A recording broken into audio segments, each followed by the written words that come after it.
And this one's from Bill Sears. He wouldn't get off his knees. I think, to be honest, to the steelworkers, us in Kent, as a small area, sent the steelworkers £15,000. Well, there's not many men in Kent. There's only about 2,400 of us. Now, we went and stood with the steelworkers at Sheerness, private steelworks, where we got kicked to pieces. We got arrested there, and we stood with the steelworkers. We also in Kent refused to handle any steel. So I think it's, to get it all right on record, the steelmen should stand up and say, right, now we will back you the same way as you backed us. I can remember during the steel strike a meeting of union members generally throughout South Wales called in support of the steelmen. Bill Sears, their leader, was on that platform. Tears were rolling down that man's cheeks. They were bloody crocodile tears.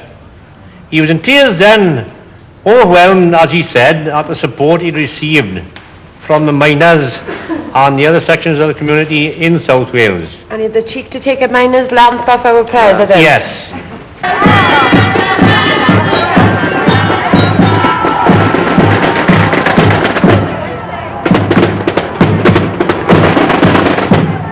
What, I wonder, will your memories be, and the effect of the strike on you three? When you look back at your grassroots, will you remember your marching boots? The miles that you walked, come rain or shine, to fight for the future that was yours and mine. Will you remember the songs and the cheers, or will you remember the tension and tears? Will you remember how you played your part, and how with pride you filled my heart? Will you remember how I stood on a picket line, and how you had so little of my time? Will you remember how I felt so bad, because I couldn't give you what others had? Will you remember, as you grow older, how you cried upon my shoulder? Or will you remember how we managed to laugh, while the bobbies and Tories thought us daft? Will you remember how you made me smile, and made my struggle all the more worthwhile?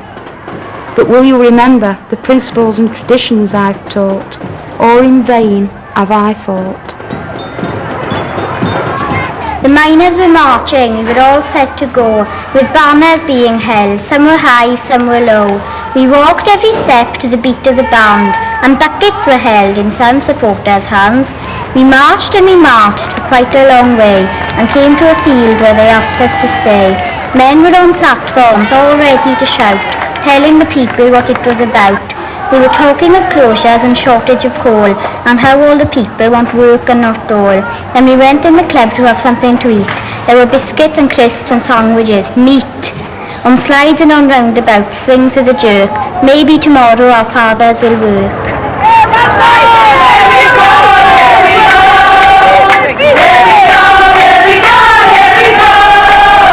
I'm a miner's wife. I'm a striking miner's wife. And I'm the mother of two striking sons.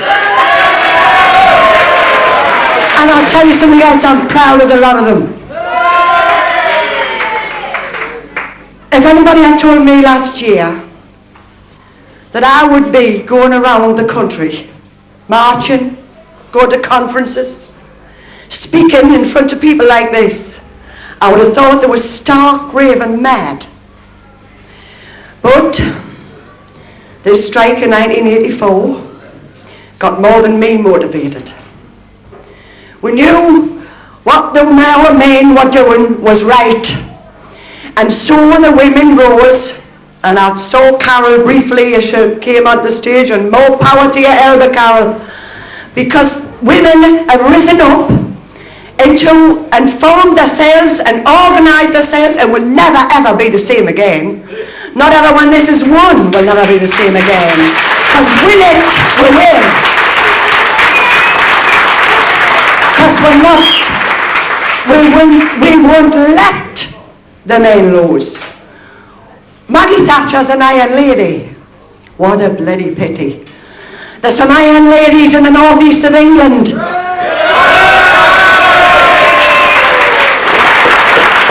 Now I've got some poems, and I can't take the credit for writing these poems. I'm going to read them to you. But the lady Down here, Mrs. Pat Davison. Will you stand up, Pat? From the Whittle Miners' Wives Support Group has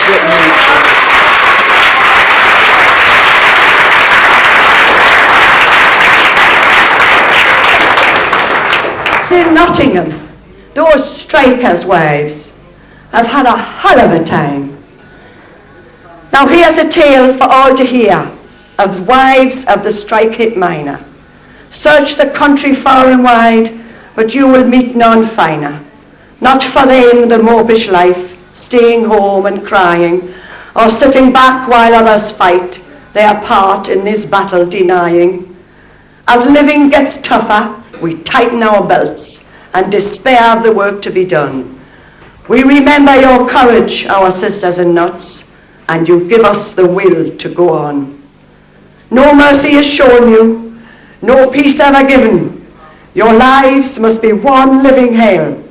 But always remember, though distance may part us, our thoughts are with you, hearts as well.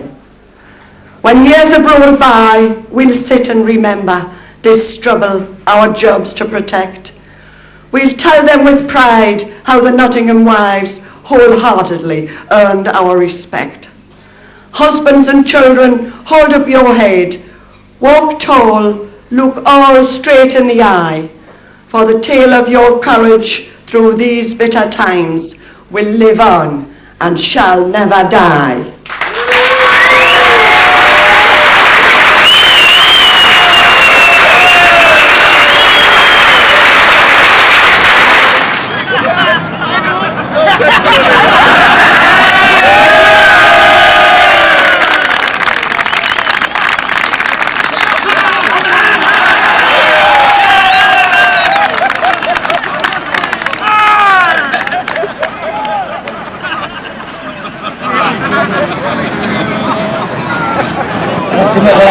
Inspecting him early.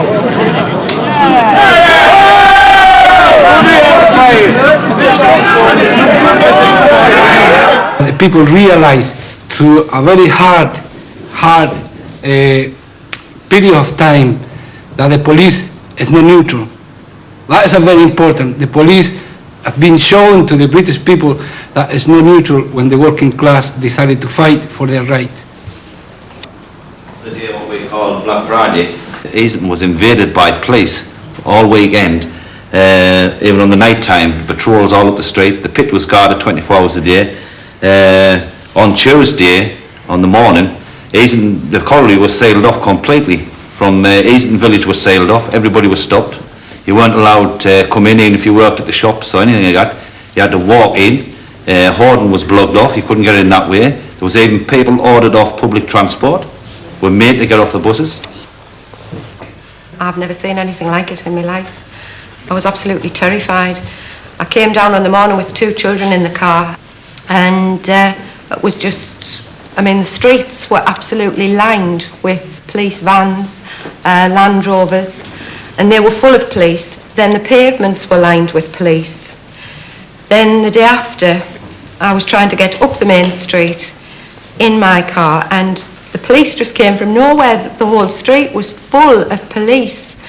Now, as I've just said, I was terrified. I shook in the car. I couldn't believe this was happening in Easington. If I'd been away for the day, I would never have believed it could happen here. Like, I just stood there as though I wouldn't get arrested because, like, I was official pickets, eh?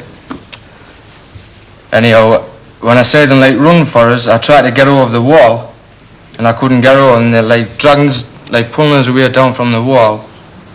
Some of me comrades, like, would try to pull us back, like, anyhow, the place, like, got over us, started hitting us on top of the wall, and, like, back of my head and that, like, with the truncheons. They got us down inside the wall.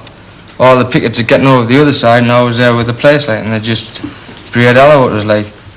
Anyhow, one of the pickets on the other side of the wall had a fire extinguisher, and he says if you didn't set it off, they would have killed you, like. These treble lines of blue that escort the scabs through the gates, where the pickets cannot picket, they cannot talk to them, they cannot get to them, they cannot get anywhere near. The law enforcement officers, of those we should be proud, we're told they're keeping peace for us. Just watch them in a crowd. Poor pickets maimed for trying to talk. Just see the truncheons fly. Brutality? Oh no, not us, the uniformed thugs cry. Those fine police, they stand there, like vultures ready to pounce, waiting to cuss and kick and throttle each eager for his bloody ounce. Brave constables dealing out justice, remembering heavy pay packets, mixing among us, cause plenty of rest, wearing their NCB jackets. So this is the kind of things you want to be filming. To police state this, there was men, you saw yourselves, there was men just standing on a car park here, and the police came in, inciting, pushing men about. If that's not police incitement, I don't know what is.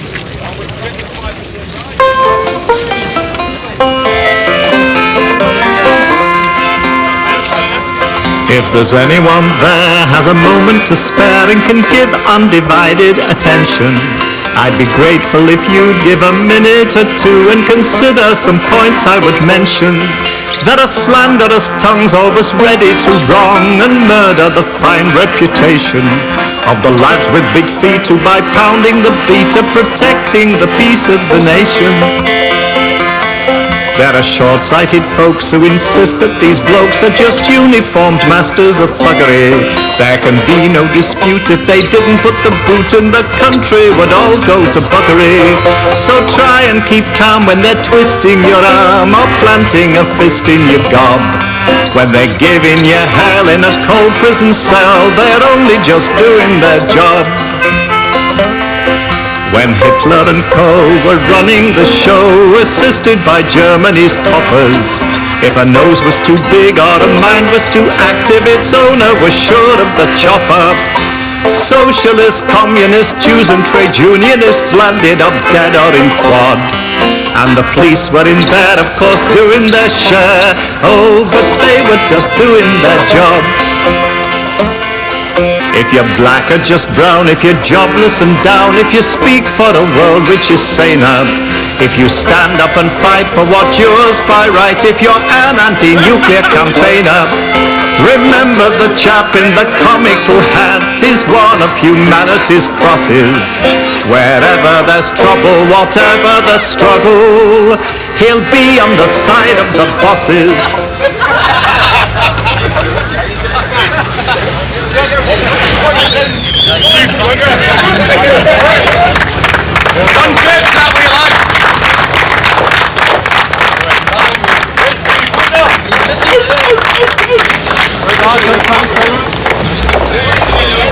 I don't think you can tell anybody. They've got to see it for themselves. It's an experience I wouldn't have missed. However terrifying, I wouldn't have missed it. It was a peaceful demonstration, and the police brutality I just couldn't understand. I've wrote a poem. It's my feelings of what I felt after coming off that picket line, my first picket. I shall never forget my first night as a picket. The place was Silver Hill Pit. I watched as the miners went into the pit gates. The sight of it all made me sick. One poor Notts miner's wife crying with shame. That's my next door neighbour, she cried. A comforting arm from one Yorkshire lass as the anger and tears welled inside. One miner's wife, she was holding a banner, was brutally knocked to the ground. I was stunned when the policeman laid into that lass. She was the fox and the police were the hounds. The police, they say, were doing their duty. To me, they went far beyond call, when all we women are trying to do is keep husbands and sons off the dole. There was shoving and pushing, shouting and screaming, with the police doing their little bit. 4 miners' wives were arrested that morning from the pickets at Silver Hill Pit.